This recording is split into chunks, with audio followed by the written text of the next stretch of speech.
A to the K. to the K. To the K.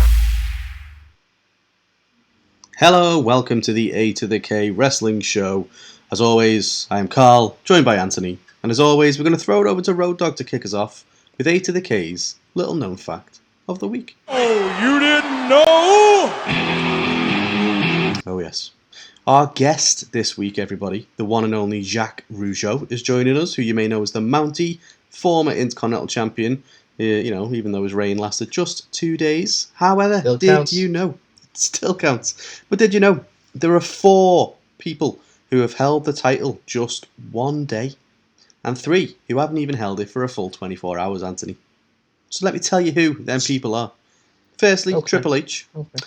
Now this one's a technicality, but he faced Kane in a unification match with the World Heavyweight title on the line. And so, briefly, the title was disbanded because in the unification match, they became the world title. Next, Chris thing to do? Well, yeah, of course. Next, Chris Jericho. He won it from Rob Van Dam on Raw, and then ended up losing it to him again the same night, a while later, in a steel cage. I think it was around about half an hour later, something like that. But the shortest Intercontinental title reign, Anthony, is the one and only Dean Douglas. His lasted just 15 minutes. So he won the title via forfeit after Shawn Michaels was legitimately beat up by some Marines in a nightclub. And it meant he couldn't actually defend the belt. Sounds like a very Shawn thing. Yep. And then, obviously, it was awarded to Dean Douglas, and then he lost it 15 minutes later to Razor Ramon, who came out and challenged him since Shawn couldn't be there. Fascinating. Honestly, I feel bad for this, but I was expecting Zack Ryder's name to crop up at some point during this, but evidently not. Yeah, it's surprising actually, really, isn't it? I think he had it because obviously he won it at the Mania, and then I'm pretty sure he lost it on it's the following Monday, I guess. The following Monday, but it must have been over 24 hours, like just over 24 hours. But yeah, the more you know. So that was A to the K's little known fact of the week, and here's Road Dogg again to play us out from this segment. Oh, you didn't know? Oh, yeah. So, Anthony, do you want to tell us a couple of highlights from WWE this week? No. Okay. No, I kid. Firstly, am I in frame, Carl? Let's do this professionally. A little bit lower. Hang on. A little bit lower. A little bit. Oh, yeah. Okay, I'm kidding. Up slightly. What? Yeah, you're fine. You're fine now. Yeah, that's it. That's good. Okay. You're good. Professional. Right, so, Carl, let's kick the highlights off, shall we, with the Kevin Owens show, with Seth Rollins, obviously. You know what? I actually love that he called out the bullshit of why some of them are automatically in the match and some of them have to qualify. Because it's an issue I think you and I have always had. And again, I know people like to be like, it's fake, blah, blah, blah. it still should like make sense in its own universe. That's all I ever want, right? If you're going to make something exist in kayfabe, then it exists for everyone. So I'm kind of glad they pointed that out. So I'm going to call that one a highlight, I think, Carl. I don't know what you thought of it. And honestly, what you think of the setup for Chamber as it is so far, anyway. Yeah, it's an interesting one. So obviously, yeah, I completely agree in terms of how they kind of called out the bullshit. Like, Kevin Owens is fantastic for stuff like that. He's always involved in these kind of segments where he just doesn't let stuff fly. He's just like, yeah, I've got to qualify, but apparently you don't. Why was that again? Which is what we're all thinking. So it's nice that it's out there. But you can tell that they're super best friends at the minute, aren't they? But of course, it's not going to end that way. It never does it? So I love it that they're both kind of similar in that sense. Like, do you know what I mean? Like you both wouldn't trust each other even when you're mates. You know what I mean? They're very similar heels in that way, which is nice. I like it. Yeah, definitely. So it is an interesting one. I think whether we'll see that at WrestleMania, I don't know. Obviously, we've spoken about it before, and obviously it wouldn't be ideal since we've seen it at Mania before. These two are always an enjoyable match, so this wouldn't be my biggest complaint if it happened. But it would be part of a whole ball of complaint about Mania, because Mania so far is just a load of reruns. So to add this in the mix, that would be another sort of nail in that coffin, I suppose. But that being said, it'd probably be one of the better matches of the night because they do bring it when they have a match together. Well, this is true. I think when they had the match as well, I don't think fans were there, were they? So it might be nice That for them is to true. have the match in front of fans. But yeah, it is, WrestleMania replay at this point. So we'll see how it all goes. But I agree, good segment. What I also enjoyed was the follow-up to that segment. So we got Kevin Owens taking on Austin Theory. And do you know I'm quite what? surprised at the finish, if I'm honest. Yeah, me too, to be fair. But ultimately, I think we've spoken. I think we listed Austin Theory as a potential future world champ, and I think he's just getting better and better each week now. Obviously, In theory. in theory, the stuff he's been doing with Vince, isn't amazing, but at the same time, he's working with the owner of the bloody company, so Yeah, you're not going to it's say not no. a bad place to be. But yeah, no, I think he showed like he could belong kind of up there with the likes of Kevin Owens and stuff like that, and chemistry was fantastic. Some really cool stuff that they did in there. I loved the spot with the steel steps and stuff like that. So yeah, I don't know. It really elevated Austin Theory to me, which I think is obviously a positive thing. But yeah, in terms of the outcome, then tell me more. Tell me what your thoughts are. To be honest, just simply that, like, given the status he seems to be getting, or the build he seems to be getting, to my mind, it would have made more sense for Theory to take the win. So I was quite surprised that Owens took the win, just because it just seems like that's a good way of pushing Theory. Yeah. But I'm not really bothered either way in some respects. But I was surprised that WWE made that decision. Yeah, me too, to be fair. Considering some of the other names in the chamber, you would think Austin Theory would have been in there ahead of maybe a couple of them based on how he's been booked. But I think ultimately they're probably going to set up something with Kevin Owens and Seth perhaps in the chamber. So yeah, maybe that's how it's all going to unfold. It's a fair point. And at this point, this is where I'm surprised, but I'm not overly bothered, because at this point, Theory's green enough that it doesn't bother him, and Owens is sort of, well, he took the win, but if he'd have took the loss, it wouldn't have really hurt either. And there's no outcome that would have been too bad in any case, you know what I mean? But yeah, it works. It all works. Indeed. So yeah, highlight from me. Fair play. So the next one, Carl, and treading some really old ground that we mentioned a while back, I'm going to give a shout out to Chad Gable. And the reason I want to give a shout out is because lately I think it's further cementing this comparison that we've previously made, and made a couple of times, I believe, to Kurt Angle. And he seems to definitely be going more down the Kurt Angle route. Do you not think he's actually becoming quite a good character? Like, I don't know what it is. If they suddenly give him screen time, or are they letting him go a bit more off the cuff, or has he just got better writers? I honestly don't know. Even things as daft as the whole shoosh thing is getting over.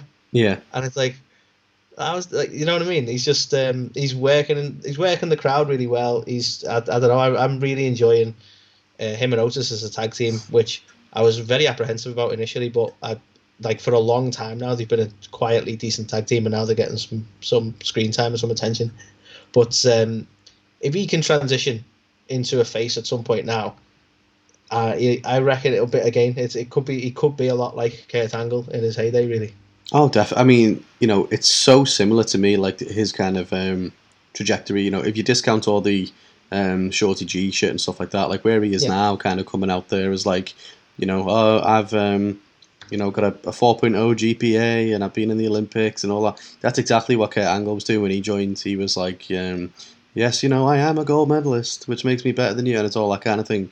Which, but he started kind of cutting his teeth in some of these comedy skits and things. Yeah, exactly. Yeah. It's exactly the route which Gable's going, and I think he's doing so good with it, as you say, the shoosh thing and stuff like that, which is getting over. But it's just the silliness of it, and he's embracing it. And I remember when Kurt Angle got inducted in the Hall of Fame, that's what he kind of called out the talent and said, like, don't be afraid to just be a goofball and do stuff that's out of your comfort zone that makes you look a bit silly.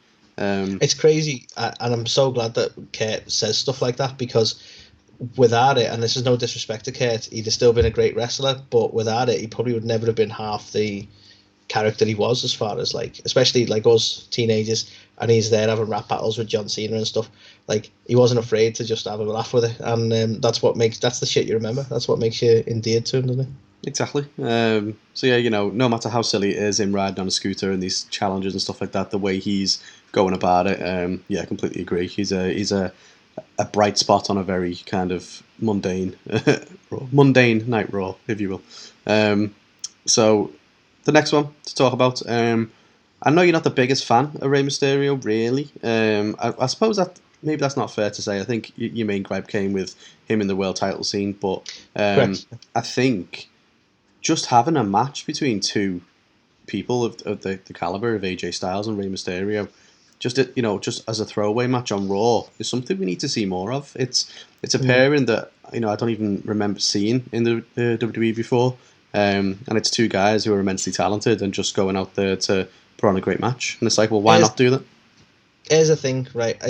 I'm glad that you point out that my issue was with Rey in the main title scene, because it's people like AJ who don't make that unrealistic. If Rey had been in the main title picture against AJ, that wouldn't have felt unrealistic. Yeah. It's the constant David and Goliath stories that they love to tell back in Rey's day, when there was you had like Kane and Big Show and Batista and a lot of big fellas. It just always seems super unrealistic, and we've got to a point now that you're having people like obviously on the NXT side we had Adam Cole for a time, AJ and so on like that. And don't be wrong, Rey is still smaller than these guys, but not like by a massive chalk. You know what I mean? So if he'd have gone up against AJ, I know that's impossible, like from back in the day, but if he'd have gone up against AJ, I probably wouldn't have even had a gripe about the world title scene. Yeah, I mean, it wouldn't have been that odd. But every match, I don't want to say every, because I'm sure some of them smart ass will point out certain ones, but most matches he was in, it was just odd matching. Yeah. And it's like, well, how is he not going to squash him? Yeah, no, I think you're right. I think way back then it was very rare. You had the likes of Guerrero and Benoit and stuff who were kind of getting that level of notoriety, almost, being pushed towards the title scene. So, for Rey Mysterio, it always did feel like a David and Goliath story, because the champions at the time were always the biggest and baddest guys. Yeah. But yeah, I just think it's so refreshing for an episode of WWE, Monday Night Raw, to see just a match that goes on that's just to be a really good, solid match with two really good wrestlers. It's the kind of thing we praise AEW for all the time, and it's like just something which has almost become a rarity now in WWE. And I know we've joked it's not a wrestling company anymore, but it's like it's nice to see some wrestling sometimes. Yeah. I think the trouble is, like, WWE, they've got a pay-per-view every month, sometimes more than that, correct me if I'm wrong, and it's like they try and keep things stacked for that, so we don't get to see much really on the ways of weekly TV. So, and that's me trying to defend WWE's position compared to AEW, because we do compliment AEW for that a lot, but AEW have much less pay-per-views. Yeah. So you have to give some of these matches away on a normal weekly card. What else do you do? True. Whereas WWE are almost spoilt by the amount of pay-per-views they've got. But we need more stuff like this, like you say. Just the odd match like this, where you get some good quality like wrestling, and it's something like, because otherwise it's just a load of goofball segments and people you don't really give a shit about in it, really. Yeah, and just the fact that this didn't feel like another rematch. It just felt different, like we haven't seen it. So it's like, so big highlight from me. Really enjoyed it. What we need on this show is like a local, like, apologies for the term, I'm sure there's a better term, like a nerd in the corner, who, like, when we say like, oh yeah, it's a match we've not seen before, that they can be like, well, actually, just that guy in the corner. I want that guy. Okay. Just a thought. We'll make it happen. I want Carl. Okay, we'll find that guy. We need a wrestling nerd. We do. A wrestling historian. Yes. Okay, cool. Right, my one, Carl. Sorry, slight tangent. Last highlight, I believe. I'm interested to know how you feel about this. I think this is the best of the scenarios we've now been presented with after the Rumble. That's Lita challenging Becky at the Elimination Chamber. And I'm like, you know what? Yeah. Like, we've got Ronda sort of pushing towards Charlotte for Mania. We need to sort of set some things. I'm not saying we're going to get Lita Becky at Mania, but we need to set some things up for Becky. And right now, after the Dewdrop stuff, it's just kind of like, well, what do you do with that? And Lita's a ledge, so I'm all for this match. I'm all for this pairing. I was going to say, I don't think we've seen this before. We definitely haven't seen this before. Nope. They haven't really shared a ring ever. So, I'm excited to see it. It'd be interesting to see. I don't know what you thought of Lita in the Rumble. It's hard to get a good picture of somebody in that sort of match, but I think she can still go in the ring as well, so it'd be interesting. Yeah, I mean, she's definitely not in tip-top shape because she's been out the ring for so long. So I'm not expecting like an instant classic or anything like that. But I think when she came back, a lot of people were like, "Oh, she must be winning the Rumble then," because he wouldn't give her all this time on SmackDown, blah blah blah. And I was like, "Well, she's not winning the Rumble, so I think it's just a one and done." So the fact she has now come back after not winning the Rumble for another program, I think it's awesome, isn't it? Like we speak about this all the time. Like how many times you see, older dudes come back, and it's like, okay, yeah, let's slot them back in. Never happens in the women's division, so why not? I think it's funny, yeah, because you say that like everyone's like, oh, she's winning the Rumble then, because why would they give her that much screen time? That's the mentality they have with women. Yeah. Right. Because I'm not getting at the fans. I'm getting at WWE because that's how WWE have got you thinking. Whereas like Goldberg can walk out in his like late 50s at this point, and everyone would be like, we don't know how long he's going to be around. He just keeps appearing when he wants. Yeah. And it's totally fine. It's totally fine. But yeah, you see Lita for more than 1 week, and it's like, hang on, what's going on here? Yeah, and I mean, But I'm made up to see it. I mean, it's well documented that Lita was, one of Becky's idols growing up and stuff like that. So I think the story kind of writes itself, doesn't it? So yeah, I mean, we'd all love that opportunity to beat up our idol. Certainly would. Mm-hmm. So yeah, agreed. Good highlight. Thanks, man. Do you want to take us over to the Oh Shites, Anthony? Oh, I guess 1 or 2 for now. Jesus. Right. Right. So, again, this is just the way they book things being complained about again. Apologies, guys. A little bit broken record, but I'm sure you have to agree with me, Carl. Brock/Bobby for Chamber. Adam Pearce just like, oh, it's official, and making matches on the fly like that. It's just like, yeah, okay, cool. Yeah. That's just, again, like, I don't know. There's so much confusion about, again, how it works in their own universe for booking shit. It just bugs me. Yeah, I've had a massive gripe with the authority figure stuff in WWE for the longest time, and I think they're now doing this thing with Adam Pearce and Sonya Deville, where they're both kind of co-doing it, but no one really knows what power they have, if any, because 1 minute they can't make any matches because they have to go through other people like Vince or whatever, then the next minute they're making stuff on the fly. Yeah, I don't know. It really bugs me. To be honest with you, it proper sours me every time I see. They've always been up and down on this all the time, especially with Adam Pearce. I don't know if you remember a while back when I can't even remember who Kevin Owens was. Kevin Owens was really after. I think it might have been when he was feuding with Sami Zayn, and he was just trying to get Adam to book the match, and Adam was like, "Oh, I can't," and he was playing all that thing again. Yeah. It's like, why? Yeah. Why can't you? What are you here for? Yeah. That's what I mean. It's the whole inconsistency piece. It's like sometimes he's on his own, sometimes it's just Sonya, sometimes it's together, sometimes Sonya makes stuff and Adam Pearce follows, and it's just yeah. And I've said it before and I'll say it again. We don't need to go back to the old Attitude Era authority figures. That's well overplayed. That's fine. What we need is a Regal, and we don't even have Regal now. What we need is a Regal, a guy who's just there to come out when they need someone to be the decision maker or the guy who booked the match. That's all we need. Yeah, we need someone who can come out and scream War Games and go away again. And it all makes sense. We need. That's all we need. That is all we need. I mean, that being said, his new t-shirts, badass. Actually, badass. Pro Wrestling Tees, support the fucking legend that is William Regal. Go and do it now. Well, not now. Finish this first, but do it after you've watched this. Well, you're on Pro Wrestling Tees. Yeah, just have a look, see what else is there. Maybe anyway. Pick up some tees from your boys. That's all I'm saying. From your boys, but yeah, the whole thing bugs me. It's like, yeah, either do like the Regal approach or just do the AEW approach, and we know that someone in the back, even have it be Vince. Why the fuck not? We know someone in the back is there making matches, and just announce that a match has been signed or made. Why bring them on screen at all to be there as a character? That doesn't really need to happen. But yeah, more bullshit. Shit. Speaking of bullshit, now I haven't watched Raw this week. Obviously, this is looking back from the previous one. But I'm going to eat me hat, Anthony, if I'm wrong with this. So I might have to go and get a hat. But I feel like they finally ended the feud now with Nikki and Rhea Ripley after just this one match. Like, Oh, it wasn't like an intense kind of blow off to a feud or anything like that. It just literally felt like a random match, but at the same time, it just kind of felt done. That's the kind of vibe I got from it. It was just like, okay, I guess these two are still angry with each other. Okay, Rhea Ripley's won now. That's probably it then. their entire journey together has been. It's felt very much like we have no idea what we want to do with this. Yeah. Like, let's just see what happens. And that seems to be how their tag run went, how their feud went, and it's like it feels done because I honestly, at this point, I don't know what WWE ever wanted from it. No. If they carry it on, I wouldn't even be surprised.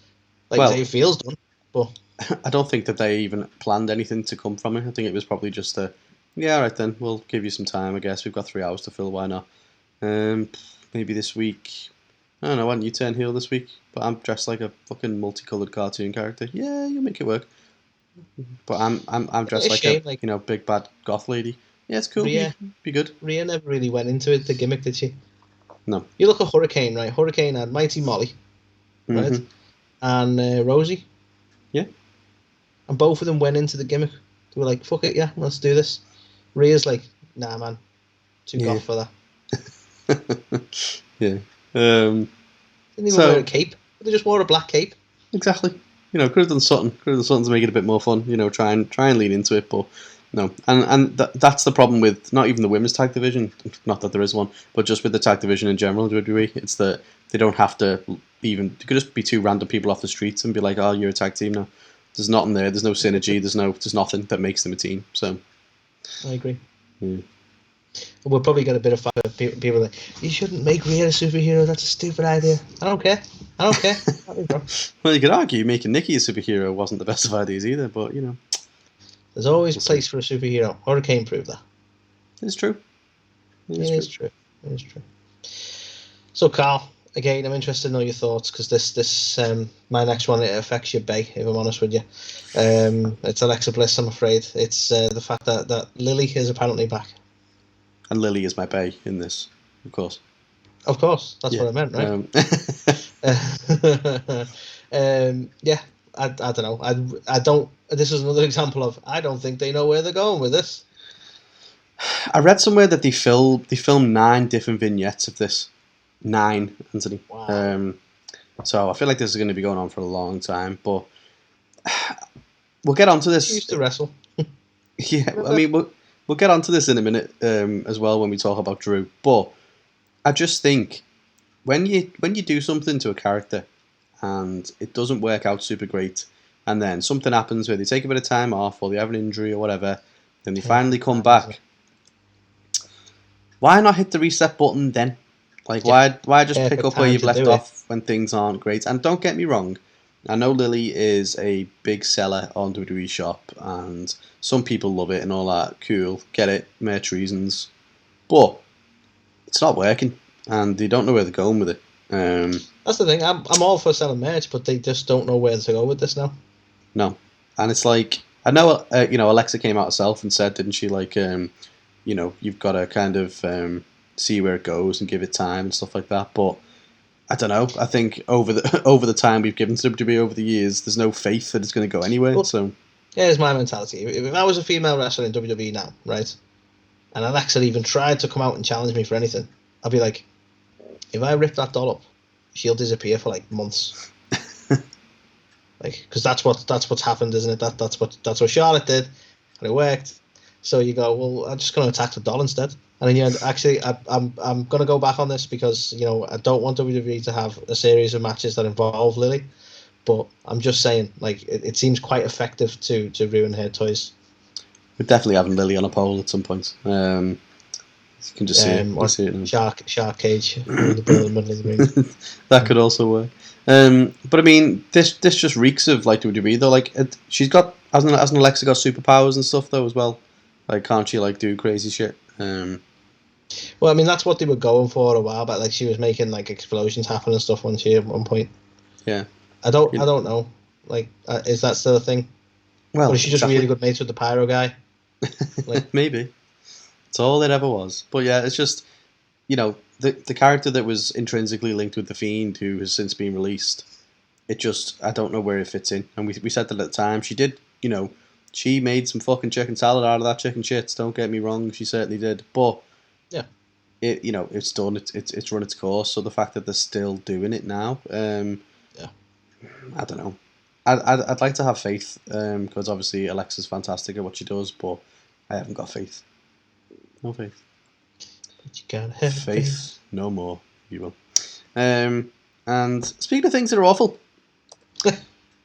Ronda Rousey's back, Anthony. She's returned, and it's Yay. fucking terrible. It was terrible. I said this at the Rumble, right? And I'll say it again. She doesn't want to fucking be there. You can see all over her face. She's miserable. She's not happy. She comes out because she's getting paid a shitload of money to do so. If the fans kind of boo her or turn on her, she takes it so fucking personal, right? From watching her in UFC, it's clear, it's evident. She can't take criticism at all, right? I think she's even come out and said the reason it annoys her so much in WWE is because she's not playing a character, because obviously she's got no respect for the fucking business. She's like, I'm not playing a role. This is me. Well, isn't she playing the role of someone who can strike? Hey, well, if she is, she ain't doing it fucking well. Honestly, you know what bugged me? I've never really been a UFC guy, right? And you pointed out that she was never really a striker in UFC. Like, it was a grappling thing, right? Mm-hmm. And then I somehow found myself watching that clip of when she debuted with Kurt Angle and Triple H and so on. And she batters Triple H in the corner with her little punches. And I'm like, oh, for fuck's sake. Knowing that she couldn't even fucking strike anyway. Yeah. That kind of bugs me even more. Well, like, exactly. Why not just do a grapple on him? Because the rest of it was impressive when she lifted him and stuff. Yeah. Do you know what I mean? But it's almost Shane McMahon-esque the way she does them punches. Well, yeah. I mean, to be fair, but when she was throwing them in the actual octagon, it was very similar to be honest. But yeah, she just doesn't want to be there. It's so sad to see because when she did make that debut match, I loved it and I had all the praise in the world for it. And I think over that stint she had with WWE, all the fun and passion that was beaten out of her, she just didn't want to do it anymore. She's come back for a massive payday, doesn't want to be there, and it's written all over her face. You say, like, clearly when the crowd's behind her, she's totally fine with it. But like, despite the fact that this is a performance on a show, the fact that she's a bad guy and they don't like her doesn't seem to sit well with her. What made it worse, Anthony, I don't know if you noticed this, and I've said it before, and I think we all know it's a thing subconsciously, but sometimes they do it really bad and it becomes so fucking obvious, is the fake crowd noise. Because it was sat there like that. So evident in this Rousey promo because basically the timing was fucking awful. It was all over the place. It was like I liken it to when they were playing footy behind closed doors and there was no fans. And basically, when they thought there was going to be a goal, they pressed like the and then it didn't go in. So it kind of that's exactly what it was like with this. Like it was a massive delay after she said something. Then all of a sudden, it was like press the button now. And it's like out of nowhere, and it was just like, this is awful. So yeah, she doesn't want to be there. I don't want her to be there. Get your money. Fuck off. Another t-shirt waiting to happen. Get your money. Right. Yeah. Yeah. So, well, you know what? While we're on this sort of topic, Carl, someone who needs to, actually just needs to fuck off, to be honest with you. That's right. It's my topic this week. Fuck it. Goldberg's back. Goldberg, the man who couldn't beat, basically anyone except for The Fiend, apparently, is now wanting to challenge Roman Reigns because that's logical. Yeah. Yeah. That's how these things work. Nobody wanted. Well, yeah. I'm sure some people wanted it because they both do spears. So I'm sure somebody wanted it. But for fuck's sake, we're way past this now. There was a time when that Mania match would have worked, right? And, all right, sadly that didn't work out and he ended up fighting Braun Strowman, etc. But there was a time when that Mania match would have worked. I think Roman has moved on so significantly that... Why is he entertaining an old man? Sounds wrong in so many levels. He's quite literally going to have to carry this fella. Yeah, no, he really will. I honestly don't understand it. I think they've done such a poor job of building new stars that they think bringing back complete has-beens and, having them, having the other guy go over them makes that guy look better. When really it doesn't. It, as you said, it just looks really sad. It's just Roman's beating up an old man. It's like, well, his entrance is making more and more sense now, Goldberg's, because he comes out like just fighting the crowd reaction now. Doesn't he? It's just like he just needs to fuck off, man. Seriously, he just it was bad enough with Bobby Lashley, and now we're gonna get it with Roman. It's just it's not actually an entrance. It's he thinks his kid's on his yard, on his lawn. So he's just trying to clear the kids. Then he ends up in the ring, and he's like, "Oh yeah, you're next." You see, that's Roman's gimmick used to be about it being his yard, didn't it? So I think that's the problem. Like Goldberg's like, did someone say yard? I hate when kids go in my yard. But yes, we're mocking an old man for being old. But I'm sick. I'm just sick of it. Like, this is the bit this is one of the main things that really pissed me off. Right, that Goldberg, the way Goldberg's approaching shit is the exact same way. And as much as I'm like moaning about it, there's the exact same way that they could have booked Brock, so we didn't have to have this shit. Mm-hmm. I wouldn't have had any issue with Brock winning the Rumble and being like, no, not winning the Rumble, and just going, I want this match, right? But instead, we have to waste a Rumble slot. And I know I'm digressing a little bit, but when Goldberg can just turn up and get whatever the fuck he wants, whenever the fuck he wants, like, it doesn't make any sense. Why can't everyone just do that? Yeah. Again, I think the whole theme of this week in wrestling for us, Carl, seems to be, why isn't anything booked properly ever? Oh yeah, 100%. I've said this before. Really speaking, I moan about Goldberg constantly. Is this even a Goldberg thing, or do they just say, "Yeah, we can't be asked doing anything, Goldberg. Just go out there and tell him you're next"? I think the problem that they run into now is, and I've said this before, they need to move WrestleMania forward. So we have the Royal Rumble. Confidence slots at the Chamber. Yeah. So that makes sense. Yeah, because it's basically if you have the Rumble and you've got the winner and it's like, okay, I'm facing you at WrestleMania, but that's not until April. What? It's a long ass way to go to get there. So you kind of understand why they have to go. Well, you need a challenger in the meantime. That's what they're doing with Becky and Lita. That's what they're doing with Roman now. Just sack all that shit off and just be like, look at the ludicrousy of it as well. Like Brock's been able to go, well, I'll challenge Roman for Mania because I will get a rematch for my other belt anyway. And it's like cake and eat it kind of approach. It's like, exactly. Yeah, and he's doing that because it's so fucking stupid. Yeah, and even that doesn't make sense because he hasn't got Paul Heyman now, who was cutting this promo the other week about how do you think he got in that match? It was me and my oh well, he's just managed to get himself in this match without you, so you're not that brilliant after all. But yeah, I'd like that for me. Pierce for things. That for me is the fundamental problem. I think on the road to WrestleMania now, the road's a fucking highway now, and it takes a fucking long ass time to get anywhere. So. Yeah, you're totally right. Totally right. They should Rumble. Just bring it up sooner. Yeah, Rumble end of January. Don't have a February pay-per-view. Have WrestleMania the start of March. That way you get a slightly longer build. Because it is WrestleMania after all. You can bring in these fucking plebs like Goldberg to put in like other showcase matches, but just not have them to be for the title. Like if that's what you want to do. So yeah. Yeah. Agreed. I agree. Yeah. So this one maybe just pettiness from my part. I don't know. Yeah, it is. Okay, cool. I can see it. I can see it on the screen. Definitely is. What was the point in this match? It lasted less than a minute. And it was just, okay, let's have an Uso against the Viking Raider guy for some reason. And then we had it, and then it was over. The tag teams are going to face each other, so but like, makes sense. So what? So next week we'll get the other Uso versus the other Raider, and then maybe, or they'll start to, and then shenanigans. They'll have to. Who knows? They'll have to team together. And can they coexist for that match? All these new groundbreaking Probably ideas. Not. Yeah, I just didn't see the point in it at all. So I was just like, well, shit. It's worse than that's a match and it happened. It was like, well, that's a match and it shouldn't have happened because it didn't need to. So, yeah. No, I agree. My next one, Carl, and I'll only touch on this briefly because it's something that I'm echoing sort of something you mentioned briefly before. That is the fact that Drew McIntyre's back. We were all made up to see him at the Rumble. Fantastic, he's back. He's better than ever. But you know what? He's still feuding with Happy Corbin and Madcap Moss for some reason. And he's still swinging a sword around. Both things we did not like about what he was doing before he left. And I think you mentioned it before when we were talking about Lily and Alexa and so on. This is the perfect time to hit the reset button.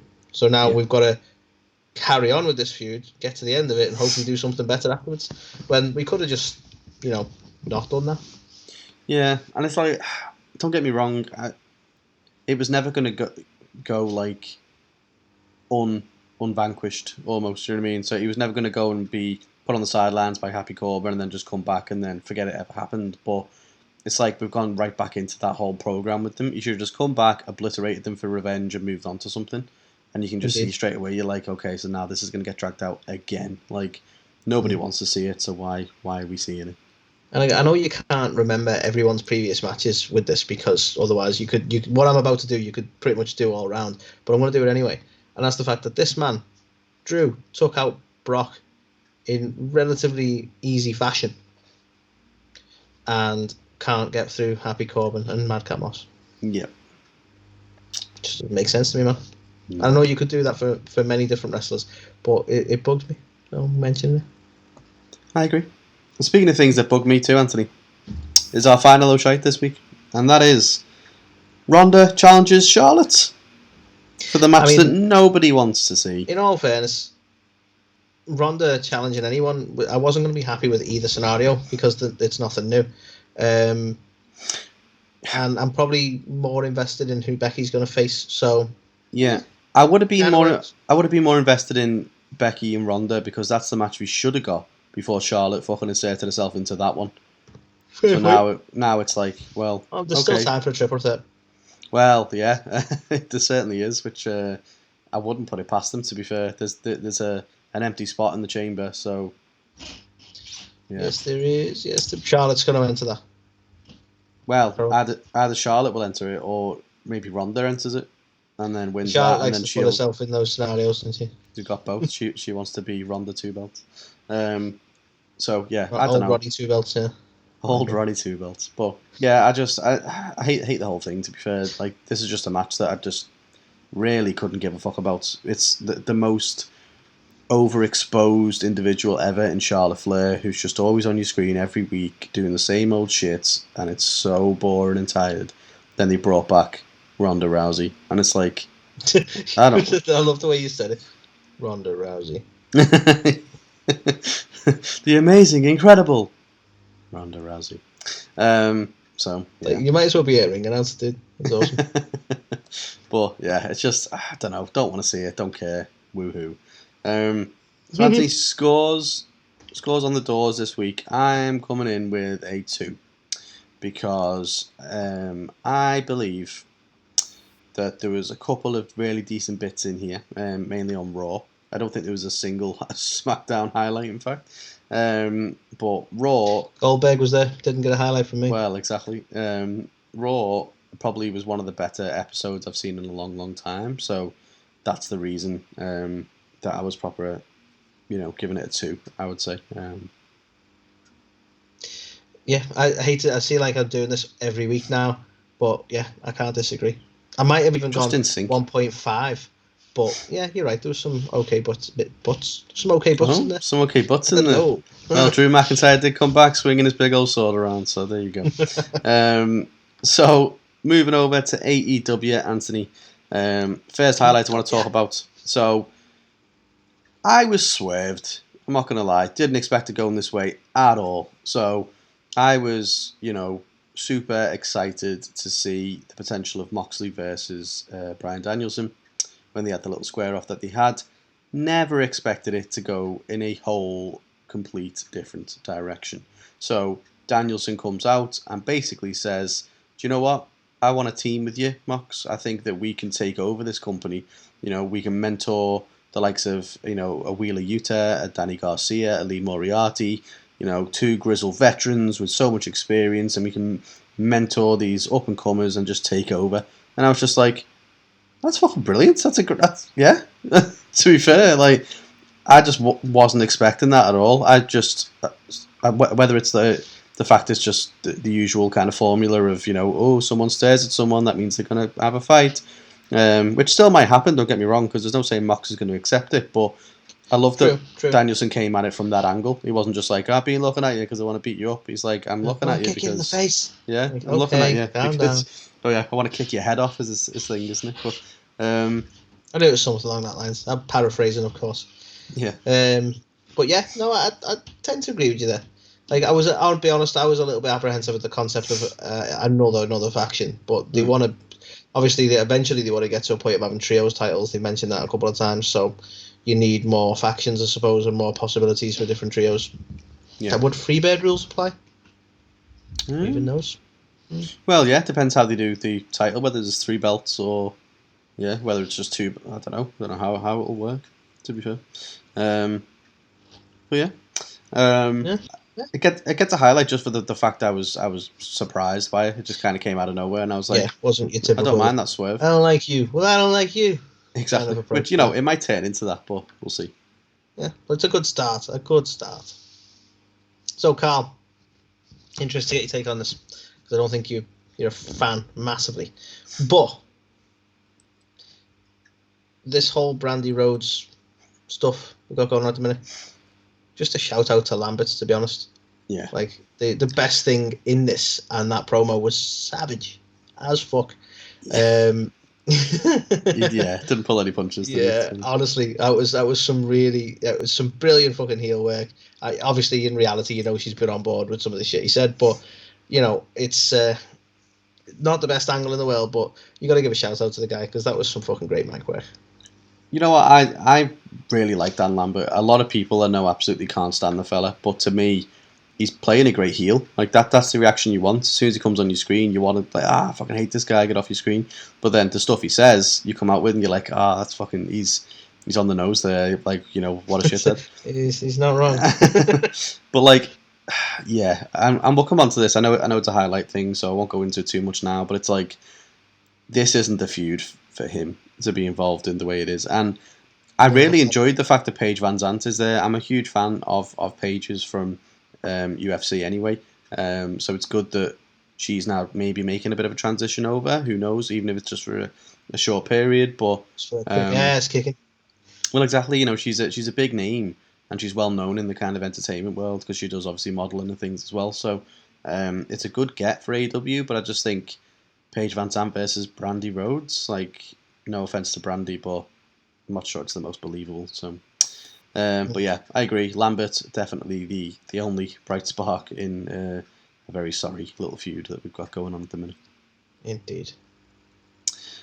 So the next one to talk about, we got Pac and Penta taking on House of Black, and putting on a really solid match in the process as well. Which tends to happen when you've got some really solid dudes in the ring. Penta is amazing, Pac is amazing, House of Black, I've been really impressed with them as well. So, it was no surprise that they were going to put on a fantastic showing. I think. Yeah, they're all very good in the ring, aren't they? To be fair, it was always going to be a great showcase of skill. Absolutely, and I think obviously Pac had the whole blindfold thing. So for him to start the match with the blindfold on was intriguing itself, and then obviously revealing the fact that his eyes were fine halfway through, and nice little touch. The ref, though. Well, fans and everything just sorry. Wait, wasn't even in the ring. What's going on? Yeah. But yeah, I think just a solid match, one that I really enjoyed. So fair play to them. I wasn't expecting again to something we mentioned earlier. They're not afraid to put on good quality matches. Well, exactly, and I feel bad because I wasn't expecting that much from it, which is weird when you consider the talent. But I just thought it was going to be a bit of a throwaway. But no, it was a really decent match. So definitely gets a highlight. Fair play. Couldn't agree more. So, Carl, interested to know what you think on this one as well, because I'm going to mention Hangman Page and Archer, and the reason I'm curious what you think is because I think ultimately we can probably agree that Archer is not going to come out on top. Like, we know he's not going to come out on top. Mm-hmm. So the whole feud, when you look at it in that sense, you could go, But that being said, this I think was a good hype for their match, and I don't know, for me, like, if they can even remotely sell the possibility that he might win, and that it's going to be a good match, then that's all they need to do. I'd say the only down for me, and I don't want to start it with a down, I'll end it with a up, is that like I think realistically we know how it's going to go, but I am actually looking forward to this as a match, so I think they are doing the job right, and hopefully, I don't know how much time we've got, but I'm sure there's still some more time for hype. Some more time for hype. Oh yeah. Well, it's this week, so no. We're all out of hype time. This is hype all out of we're hype. getting. But yeah, I think they've booked it in the right way. Obviously, as we said, I don't think anyone believes Archer's going to win. He's got the capability, you know. He's the Murder Hawk monster.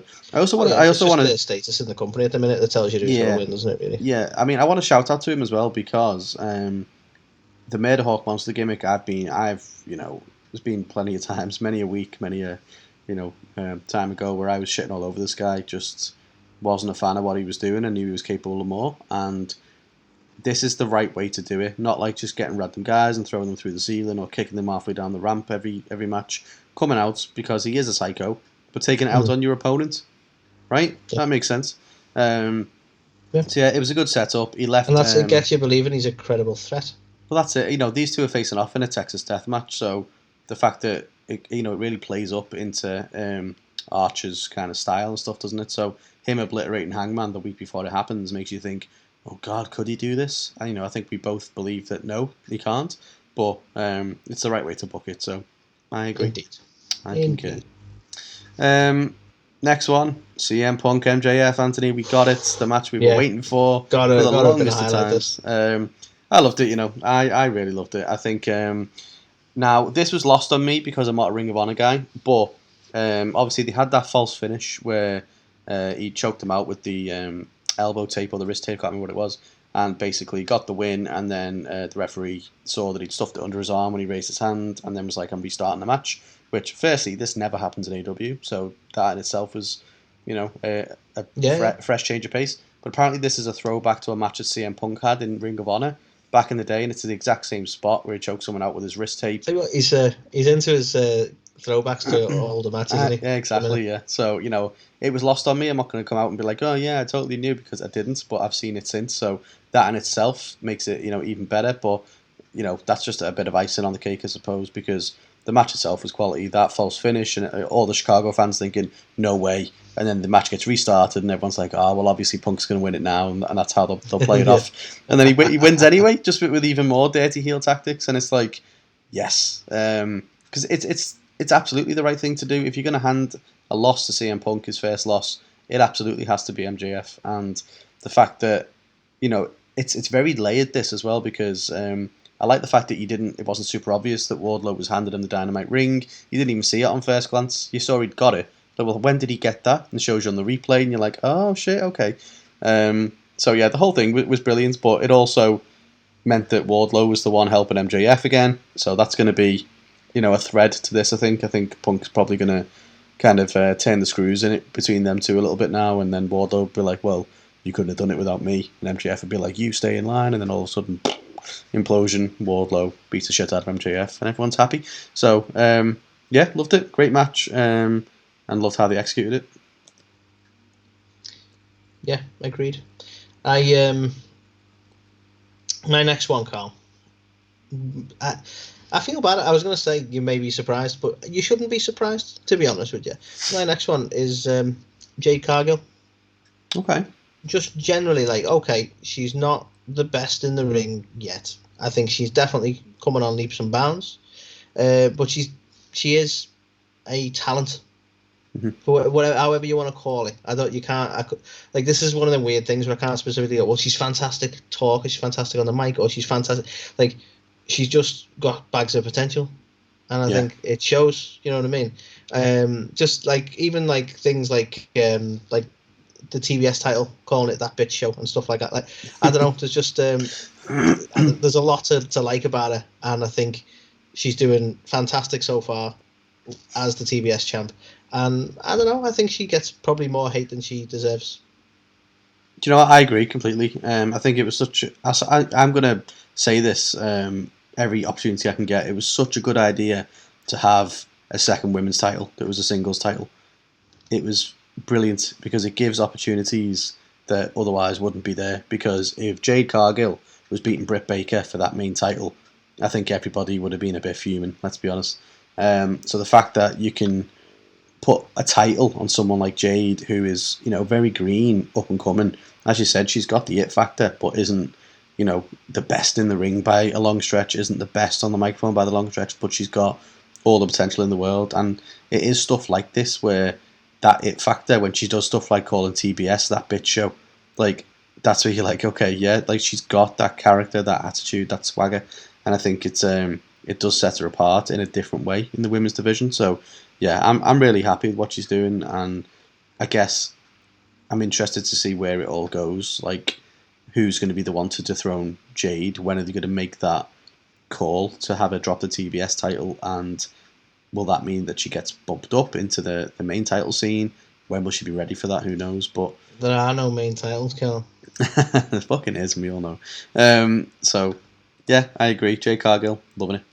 And the final highlight this week, again, just another solid wrestling match. So much like the call out we did on WWE about Ray and AJ, I think, Ricky Starks, Jay Lethal, and I think when they signed Jay Lethal, now AEW gets a lot of flack for like, oh, another signing, whatever, and I'm not ashamed to admit I was kind of the same with Jay Lethal. I was like, okay, he is really good, but do they need Jay Lethal right now?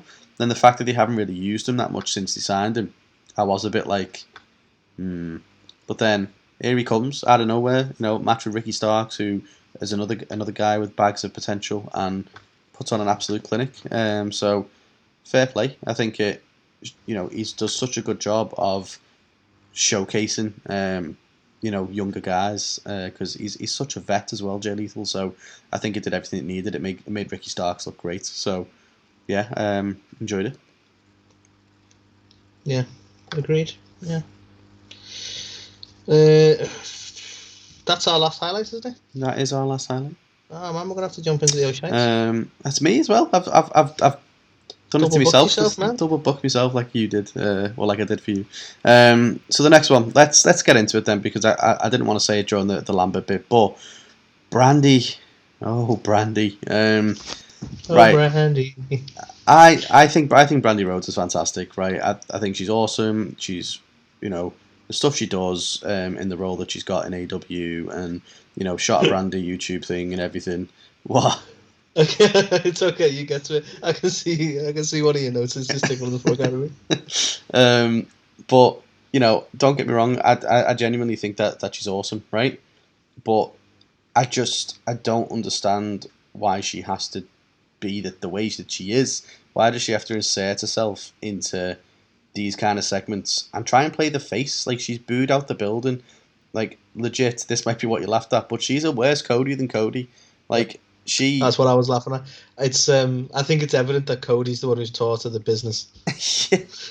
Like, my God, like, just if she wants to win a title one day and things like that, then cool. Like, I'm sure she could, but just go and have a couple of matches and just do it. Like, she doesn't have to be out there on the microphone and getting in feuds with like bloody Lambert and stuff like that. And then now what? It's going to be her versus Paige Van Zandt. Like, come on, like.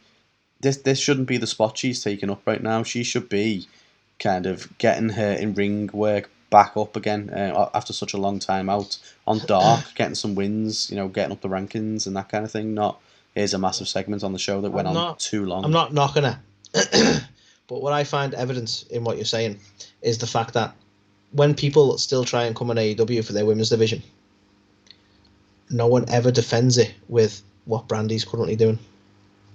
True. No offense to her, but like I've seen it quite recently on Twitter and the like, where people are like, oh yeah, but beyond Britt Baker, who she's held the title too long and all this kind of people just want to hate. It's like, what have they really got in terms of talented women? And no one ever goes, well, look at the really good stuff that Brandy's doing at the minute, because it doesn't. It's a segment for women's wrestling on their weekly show that just gets not even like, I wouldn't say it gets massively negative vibes. I don't like to say she is booed and she's not particularly popular, but I think it's very forgettable stuff, unfortunately. Bar Lambert, obviously, this week. Yeah, and it's like, obviously there was a point in there where she had to slap Lambert. Like, that didn't look convincing. It was proper tame and timid. I'm sure he was trying to get a real slap from her. So. Oh yeah, I'm sure he was praying for that. To be fair, giving himself some material for later that evening, I reckon. But no, I think I would love it if Brandy just concentrated on having more matches, getting better, regaining that bit of kind of respect and love back from the fans, and just working her way up to that title that she craves before she retires. Do you know what I mean? Like in all the things that she's done in her time in AEW, there's been a couple of things she's done really well. Like I actually quite like the Nightmare Sisters stuff. I didn't necessarily like the stuff she had with Kong. I didn't necessarily like a lot of other stuff either. To be fair, she's had more misses than hits in AEW. She has, unfortunately, but I just don't put yourself in these kind of super high profile things. Just kind of keep on trucking, and eventually, I think keep on trucking. And she can for the record, Carl's right. We love a shot of Brandy. Yeah, we do. It's a great YouTube show. It is. So yeah. And we're probably gonna get some heat for that, aren't we? So the only thing you like that she does is when she's cooking food. It's like, no, that's not what we're saying. Well, I mean, that's the funny thing, and it's the same with Cody. He gets a lot of shit for how he's portrayed in AEW, and it's like, but Cody as a a person is by all accounts sound, and I think he's a super cool guy. Same with Brandy. You see Brandy on Shot of Brandy, and you think, yeah, she's wicked, but she just doesn't play that character in AEW. She plays like someone who you're just like, here she comes to save the day. Yeah. Here she comes again. Pass me a shot of brandy. But not the YouTube show. So the next one, Carl, and you're probably going to agree with me, I reckon. Firstly, I keep forgetting what these are called now. The Hardy family, the Andrade Hardy family thing, whatever that is. Just rolls off the tongue, doesn't it? Especially for someone like fucking Andrade to say. Is it the Office or the Hardy family Office? Yeah, I think so. Office, yeah. I for some reason, I've never been able to maintain this in my mind as to what his fucking faction's called, which is not great for Hardy, to be honest with you. Exactly. Anyway, so this newly formed Andrade Hardy family office. Basically, why do they want Darby? I have no idea. Does that make any sense to anyone? No, it really doesn't. And like, he wants him to be like his butler or something, or his assistant. It's like, what about Darby Allin have you looked at from the outside, Andrade, this fucking super fantastic businessman you claim to be, and go, Darby Allin's the kind of guy to carry my bags? Has he showed any kind of, if anything, he'll fucking get inside the bag and throw himself off a fucking cliff? Like, unless he's thinking, with the skateboard as well, like, the bags will move quite fast. Maybe. You know what? I'd love it if it was just as fucking plain as that. He's like, the reason I want him, he's got a skateboard and he can transport my stuff. Wheels. Yeah. I'd love it. Yeah. But yeah, I mean, I don't know. It's like, it doesn't, like, is this going to go anywhere? Is it really going to do anything? Is it going to be in any way interesting? No. I'm not sure that it will. But we'll see. And then the final Oh Shites, and it is an Oh Shites, and it's a shame because we all love Jericho, but he's called an Inner Circle team meeting, and it's mandatory that everyone attends. Nothing says brotherhood like a team meeting. Exactly. Who's taking the minutes? It's one of them. I've tried so hard to defend the Inner Circle. I know the last couple of times that they were teasing this, you'd had enough then, and I was like, no, it's cool because we're you were right. I've had enough. It's just split them up if that's what you're going to do. Move on. Get Eddie Kingston to go with P&P, or just make them by themselves. Who cares? But yeah, just stop it. Yeah. Apparently he's he's rolled up newspaper then. Bad Jericho, but no. Apparently he's trademarked the influencer, so that's his new gimmick now. So maybe he's bringing back TikToks. I don't know. I worry. Like, if that was WWE, I'd worry a lot. But I worry because that doesn't sound like it's going to be a good gimmick. Although Jericho's got many things over before now. So it also reeks of like the fact he doesn't know what an influencer is in today's world, and so he's going to find out what that means. If he starts trying to put half naked pics on Instagram, I'm out, man. Well, yeah, me too. I've been with Jericho for most of his gimmicks, but I'll have to leave at that point. Me too. He already kind of started it when he was trying to show his abs off when people were calling him fat. Yeah. Stop, Jericho. You're making it worse. So yeah, ratings wise, Anthony, I'm going to give AEW 3.5. to be honest, I think there was a lot of good bits of this, obviously highlighted by the CM Punk and MJF match. But yeah, in fact, no, I'm not. I'm not going to do it. I'm going to give it a 3. Okay. I'm going to give it a 3. Well, you've made me do it again. I was about to go. You know what, Carl? Sorry. I can't quite go to 3.5. That's what I was going to say. Sorry. I can't quite go to 3.5. I'm going to have to go to a 3. I was going to say. But That since was, you've just took my score, I'm going to say the same again. I can't disagree with you, Carl. Yeah. Oh, cool. Okay. Now that in itself is a shirt, isn't it? Can't disagree with you, Carl. I'd wear that all the time. Shirt. Yeah. I would. But yeah, I just. Yeah, it doesn't get the extra half point, unfortunately, because there was a lot of things wrong with it as well. So maybe this week. Maybe this I mean, it's meant to be a good week. We'll have to see. But yeah, let us know. Was there anything else that you thought was good or bad about any of the wrestling this week? Let us know in the comments. But yeah, appreciate. Do you disagree with our thoughts? Probably, yes. You don't let us know in the comments. Go for it. Yeah, you probably switched us off as soon as the first thing we, said that you disagreed with. But if you're still here at the end, we salute you. Let us know. Drop a like, drop a comment, and yeah, we've got an awesome interview this week coming up. So keep your eyes peeled for that. And we're about to discuss all the latest news and rumours as well that's been going on this week. So check that out. And until then, here is the wonderful Griff Garrison to say bye. This is Griff Garrison, and you're listening to A to the K. A to the K. A to the K.